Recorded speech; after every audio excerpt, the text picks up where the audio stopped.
The Frituals, written and performed by author Caitlin Costello. Chapter 26. Philippe. Shauna goes limp in his arms after he tells her that he is the real Philippe. One arm hangs around his shoulders, and he has his other arm half around her waist. He freezes and looks at Paulo. If you are real, we will need you. I know right now she isn't sure she can trust you, and I don't know if I can trust you. But to be honest, I don't have a choice. I'll have to take your word that you won't betray us. Philippe adjusts the limp Shauna so she's easier to carry. She was like a baby with her head on his chest. I will not betray you. I can't betray her. I only did what I did because I'd been taken. The spell was broken when you punched through their defenses. I haven't gone through what you two have. I've had something different. I'm with you. Then let's go. We need to get out of here. We need to get somewhere safe where we can take care of her. Head toward that end of the field, and I will back you up. Philippe takes off as quickly as he can without bumping Shauna around. He has to go a few different directions around the field as little tornadoes swirl across, escaping the tent city. Philippe tries to ignore the screams he hears as people fly 20 feet into the air and thud to the ground as they are blown away. So, Philippe asks, who is this person we are meeting? He pauses for a second as he adjusts Shauna in his arms. Paulo looks over his shoulder for a second at the camp, but no one seems to be following the trio. Her name is Lyra. She is the Appieto Fritual. He glances at the blank face Philippe has as he tries to translate the word. Exasperated, Paulo points at the tents. Air. She can control wind, he says shortly. Philippe looks away, pretending to survey the tent line. Isn't it a little obvious, he thinks, as the wind ruffles his hair. Do you think we can trust her? Philippe asks. After a short moment, he realizes how stupid that must have sounded. Oh, you, probably can trust her a bit more than me at this moment. An awkward silence follows the statement that Paulo does not confirm nor deny. But that is confirmation enough. How can I get them to trust me? He looks down at the girl in his arms. How can you ever forgive me? He asks, thinking of all the times he and Shauna had snuck out and gone down to the lake to look up at the stars. Or the times where they'd gone into little side alleys and hoped nobody would look. One time, they'd met 3 p.m. when they each had gotten out of class. They made an excuse to the parents saying, I'm just going to go to the library. I have a note and got a new book. I told Joffrey I would help him with some of his chores today. They had met at the stone about a mile away from the town. Well, that was where they said they would meet. They made it about a quarter of the way there, then darted into the woods. Shauna would hike up her skirts to an indecent height so that the sticks wouldn't catch and tear as they moved through the woods, and he would scout ahead. It was like they were on an adventure. In a little notebook Shauna always kept with her, they slowly mapped out their side of the lake. They made a big loop that passed the battle-scarred grounds where the skeletons of men and elves still lay in armor, their breasts pierced by arrow or sword, a piece of physical history. They were going to explore a section of the forest they had looked towards but never actually ventured to. It was across a broad gully, and for a time they hadn't been able to figure out a way across. It was too far to jump, and there was no human-made bridges. But after the last storm, a tree had fallen across, so Philippe cut away some of the branches that would hinder their passage, and now they were ready. Are you sure this is a good idea? Shauna had asked, sitting on the tree and balancing slightly to test its strength. It held. We don't have to do this. We can explore elsewhere, he replied. No, I want to do it, she rushed. I just wanted to make sure that you wanted to do it. He laughed. This is what she would do. She wouldn't admit to him that she was scared. Instead, she would sort of nudge around the point, but ultimately would talk herself into it. I don't know. It is at least a 15-foot drop, he said, peering over the edge. What, are you scared now? Big baby. She stuck her tongue out at him. Oh, really? Well then, if you were so brave, what if I made you go first? He goaded, flashing a smile. Shauna froze. gears working in her head as she tried to come up with an answer to hide her fear. But if I go first, who will scout? I need to watch and take care of you, remember? Ooh, he laughed. Is that how this works? With Shauna, he didn't have to hide behind the rough exterior. He could laugh and joke around and be happier. Yes it is, she said. Now go on. You told me on the way here that you were going to show me how it was done, so let's see it. All right then, he grinned, jumping up onto the bark. If he was honest, he was a little bit nervous. It had rained earlier that morning, but the sun had dried the tree down for the most part. Here I go, he said, just a bit less confident. He took his first step, testing each movement before committing to it and putting down his full weight. Philippe, a voice calls, breaking him out of the memories. Philippe, come in here. This is the place. Just keep walking that way. You'll see a small fire pit. Lyra and I will be there soon. I just want to block off the entrance once she gets here. You want to trap us in here? Well, yeah. I'd rather be stuck in the mountain than exposed to them. Philippe, knowing Paulo is right and there's no point in trying to argue, just continues down the path. It doesn't take long for Philippe to find the circle of stones with the dark ashes in the middle. He carefully bends down and lays Shauna on the ground. He looks over at the fire circle and the pile of branches and blackened wood. He hasn't done any magic since he vaporized the water whip Shauna had first created. He crouches next to the fire circle and touches a finger to the edge of one log.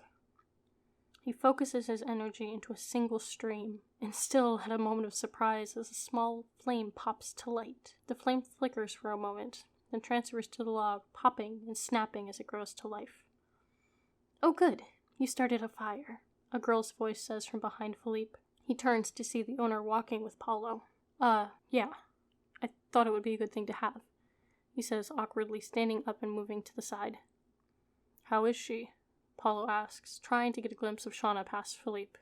I don't know, Philippe mutters. The veins on Shauna's body stand out like someone had taken a quill and ink and traced every line. We need to get her help, the girl says. Yes, we do. I'm Philippe. I'm the fire Fritual, I think. Are you the air Fritual? She nods. My name is Lyra. Lyra, what can we do? She and Paulo look at each other for a moment. Look, I know you don't trust me, but I don't want her to be hurt any more than she is now. And to do that, we need to do something. So let's make a plan. There is one place we could take her. We'll have to go straight through this mountain. We can't go outside. They have us surrounded. Damien's men used up a lot of energy to summon quite a few demons to patrol all over the mountain. So, where is this place you think we should go to? Philippe asks. Why do you seem so unsure of this? Paulo glances at Lyra, then goes on. You see, the Dark Ones have taken over so much of the kingdom that even if we go there, we might not be safe. The people that could help us would not be able to protect us. We'd be all on our own. These elves take a vow of peace. They do not attack. They take no sides. They only heal. Okay, so we just need to be on our guard, right? Well, yes, but look, we don't have a lot of time for buts. Their methods are old but faithful. No offense, but we need the best people we can get. Shauna was just poisoned by dark magic. It isn't going to be an easy fix. We're not going to have a lot of time. Fine, but I warned you about it, okay? Lyra says. Philippe doesn't understand why it's such a big deal. He will do whatever it takes to make sure that Shauna will be okay. When will we go? Let's rest for a few minutes, then head out, Paulo says. Lyra, would you mind putting the fire out? It was a good idea, but I don't want them tracking us through the smoke, Paulo says, pointing at the smoke hole in the roof. Lyra nods, looking over at the flames, and a breeze stirs in the cave, spiraling up before coming down and snuffing out the fire.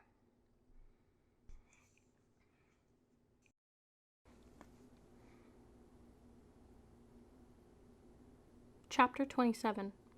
Shauna. The three take turns carrying me through the mountain. Philippe and Paulo pass me back and forth to give each other a break, and Lyra moves me on a cushion of air in front of her as they walk through the tunnel that Paulo had sent before them. Paulo sets the dirt to open in front of them and cycle behind them to fill in, so there would be a solid wall of earth between them and the Dark Ones at all times. I hear bits of conversation, but for the most part, the three stay quiet, where I had gone in and out of consciousness too much to follow a real conversation. I am in so much pain. I can feel the black magic as it forces its way through my body. There's a soft rumble as the earth finally opens up on the other side. The light that comes through is beautiful, but also painful, stabbing my eyes. I groan, the sound coming out before I can stop myself. "Oh, Shauna, we will be there soon," Paulo murmurs, shifting my head so my face is in the darkness of his shoulder a bit more. It is only a half-mile or so. It might just be a bit harder to be safe. The world is harsh in its light. I want to turn and hide, but I feel so heavy. The world feels like it's pressing down on my chest. "Lyra, are we clear?" "How does it look up there?" Paulo asks, looking up into the sky. Who is Lyra?" I mumble, trying to look up and around, but my head just flops over because it weighs too much. "Lyra is our new friend. You will meet her when you are better. Don't talk too much. Just rest. Keep your energy up." My eyes swim as I try to focus on the blur that moves through the sky. "Is she—" "Yes, she is safe. She's someone we need. You can meet her personally later. Now rest," he says gently. The world continues to fade in and out as we travel. I can't feel my body. The pain is gone. I feel like I'm floating around the world. My eyelids feel like they are leadened with a dozen anvils, each eyelash dragged downward by the sheer force of gravity. "Lyra, do you think this is a good idea?" "It is our only option. We'll just have to be persuasive." "Why do we have to be persuasive?" Philippe asks. "Well," Paulo says, "we aren't quite sure that this will actually work, with you being human rather than elves. So, well, don't get annoyed, please, but, okay, just how old are you?" Philippe asks, trying really hard not to be insulting, but letting his curiosity get the better of him. "I am 307, Lyra says. "And I am 247, replies Paulo. If I could have spoken at that moment, I probably would have made a spluttering sound very similar to the one that escapes Philippe's lips. "You can't be serious." The two elves share a grin. "Yes, we are, Philippe. Now the people we are going to see are much, much older. These elves demand a high amount of respect." Lyra stops the procession down the mountain. "I've been here once. Just promise me that you won't talk unless you are spoken to directly. If you are, please think through what you're going to say before you do so." "I will do my best," Philippe says in a somber tone I have rarely heard. "So what do we do?" "As I have said, I've been here before, so I will go first. You stay here with Paulo. He'll come back for you shortly. Then we go from there." Before anyone can question what she means, she slinks off into the night. Philippe and Paulo are silent for a few minutes as they wait in the dark for Lyra to return. "So, what is it like?" Philippe asks. "What is what like?" Paulo asks. "What is it like to live so long?" Paulo pauses to think. "Well, I guess it isn't much different than humans in a societal sense. You aren't considered to have matured to an adult until you've reached a certain age, correct?" Paulo puts me down gently at his feet, resting my head lightly on a log for a pillow. "Yeah, when you turned 17, you were somehow able to choose the ways you run your life, even though the day before, when you were 16, you weren't." Paulo gives a snort that I assume is accompanied by a smile. "It's about the same for us. However, it isn't 17. For us, it's around 100. 100. So to the people we're going to for help, Shauna and I will seem like infants, like we're little mewling babies." Paulo laughs again, but this time it sounds like a bit more awkward.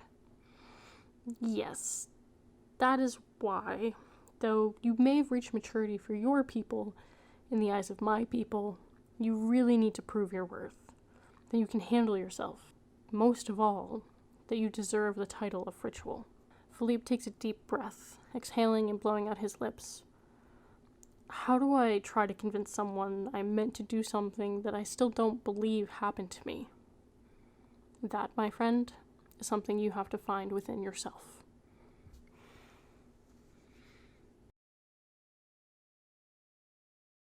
Until All the Stars Are Found, my newest book is now available for pre-order. This young adult science fiction novel will be published on March 6th, 2021. Click the link in the show notes to see where you can pick up the book today. While I have you here, I wanted to share the back matter of the book. Joining the Galactic Garrison was the best decision that Ada Gomez ever made for herself. Or so she thought.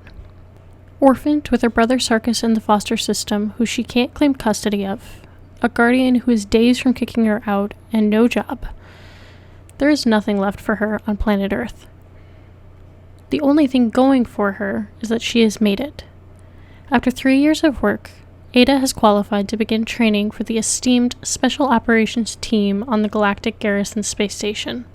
Joining the Spec Ops Division is a chance to start over, to make a name for herself, and if she plays her cards right, maybe Ada can get Sarkis back. But her journey is just beginning. Being in the Spec Ops isn't easy. It isn't supposed to be. Any sign of weakness must be squashed. Fear is the devil, and hesitation is worse than death.